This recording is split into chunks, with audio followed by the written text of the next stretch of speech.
Following months of rumours and then weeks of hype, Grand Theft Auto: The Trilogy, the Definitive Edition was released. It's easy to see why so many people were excited. These were remasters of Grand Theft Auto 3, Grand Theft Auto Vice City, and Grand Theft Auto San Andreas, three of the most beloved games of all time. Even if the Definitive Edition moniker is a catch-all term these days, its usage seemed to indicate that these would be the very best versions of each game. Of course, several days before release, there were numerous concerns. Why hadn't Rockstar or the actual developer Grove Street Games showcased any extensive gameplay footage? Why hadn't we seen improvements like the Grand Theft Auto 5 style control scheme in action? The trilogy was already receiving a bit of backlash for its aesthetic, which leaned more into a cartoony 3D style than photo-realism, so there was already some skepticism. Sure enough, we wouldn't get any real comparison footage until the trilogy was actually released, and by that we mean released on consoles. If you were one of the unlucky few to buy it on PC, then Grand Theft Auto: The Trilogy, the Definitive Edition, arguably one of the most anticipated remastered collections in years, was unplayable at launch.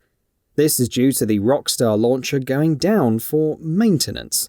So if you spent $60 on this, sight unseen or not, then you couldn't play it for more than a day after launch.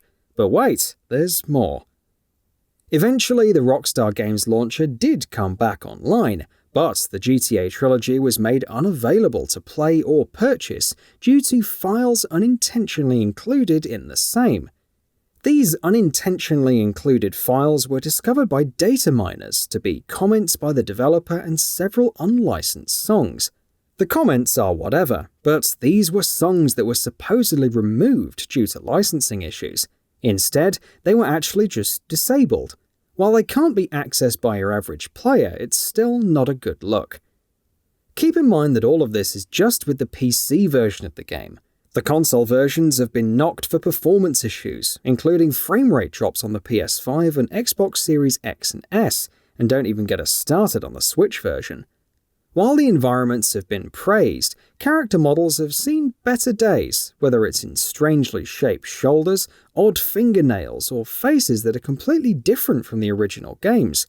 Then there's the oppressive rain in GTA San Andreas, misspellings galore, glitches, broken textures, the list goes on. Rockstar has already begun the process of issuing refunds for the PC version, and Grove Street Games has already promised updates, while also stating that it was enjoying this unparalleled level of scrutiny. While comparisons have been made to Cyberpunk 2077 and its disastrous launch, Grand Theft Auto: The Trilogy, the Definitive Edition isn't quite there. These games, at their core, are still classics, and fans are enjoying what they can. But the fact that a project with the Rockstar Games label, which last adorned Red Dead Redemption 2, lest we forget, and which has been a dream for many a fan, has come out in this state is just downright confounding. So what the hell happened? How did the developers fumble this so epically? Many have pointed to the fact that Grove Street Games was originally War Drum Studios. It's known for developing the 10th anniversary editions of Grand Theft Auto 3 and Grand Theft Auto Vice City, along with bringing Grand Theft Auto San Andreas to iOS, Android, Xbox 360 and PS3. Those ports were dubious for not only making unwanted changes to the visuals, but also having performance issues and bugs, which is interesting given how positively received San Andreas was on iOS. One could easily point to Grove Street Games and blame them for everything, but things are often more complicated than they seem. How long the remastered trilogy was in development, the budget allocated to the team, the effect of current events on the development pipeline, all of these things are to be taken into account. But how much of a role did Rockstar play? What was Rockstar mandated and what wasn't? Did it make the decision to go with this new art style because it didn't want to shell out the cash and resources for full remakes? Were remakes initially planned and then reduced in scope due to the amount of resources required? Like riding bike, ain't it, boy? Yeah, it all comes back. How you doing on the Fetty? I'm kinda short, you know. Crash took all my paper, man. Left me with nothing but small change. It's hard to say, but given how Take-Two Interactive has been taking down fan remakes and mods over the years, and how it's already begun doing the same for Grand Theft Auto 4, it's hard to believe that there isn't some agenda at play to cut corners while reaping in the most profit possible.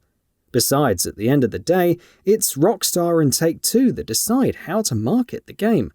They made the decision to not show any extensive gameplay footage or comparisons until launch. They also made the decision to price this trilogy at $60 while removing the original versions from sale on digital storefronts. Rockstar even made the decision to not have any preloading for the PC version.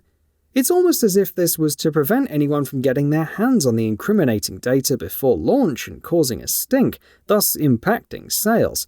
Why did they think that no one would notice after launch? A question for another time. One could theorize about all of this endlessly and push Rockstar to just do better. One could also get angry at Grove Street Games for doing a poor job, or curse Take-Two Interactive for its money-grubbing ways. They could also try to just enjoy the trilogy for what it is, and perhaps find some tinge of nostalgia that the 3D universe provides, warts and all. But is this whole debacle going to have any major long-term ramifications for either Rockstar or Take-Two?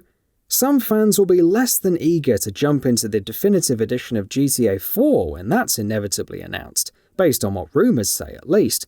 Yet there will be millions who jump in, no questions asked, just because of the Grand Theft Auto name.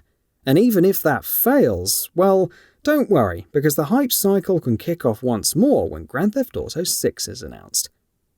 That the same thing can happen year in and year out, regardless of which game or publisher makes headlines, is indicative of much bigger problems. Regardless, if you're going to pick up Grand Theft Auto the Trilogy the Definitive Edition, then either hold off until updates have improved performance, or try GTA San Andreas on Xbox Game Pass to see if it's your speed. Or you could buy any number of remasters or remakes, to say nothing of all the great new games that have been released this year. You may not put much of a dent into Take-Two's financials, but at least you'll be having fun.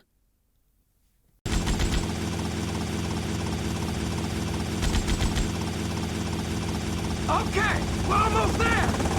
We'll make a couple of passes. So take out as many guns as you can. Then I'll set you down, and you're on your way. And with that, we've reached the end of this video. Have anything to say? Let us know in the comments below. Also, we upload new videos every single day on Gaming Bolt, so please consider subscribing, as it really helps us out. Thanks for watching.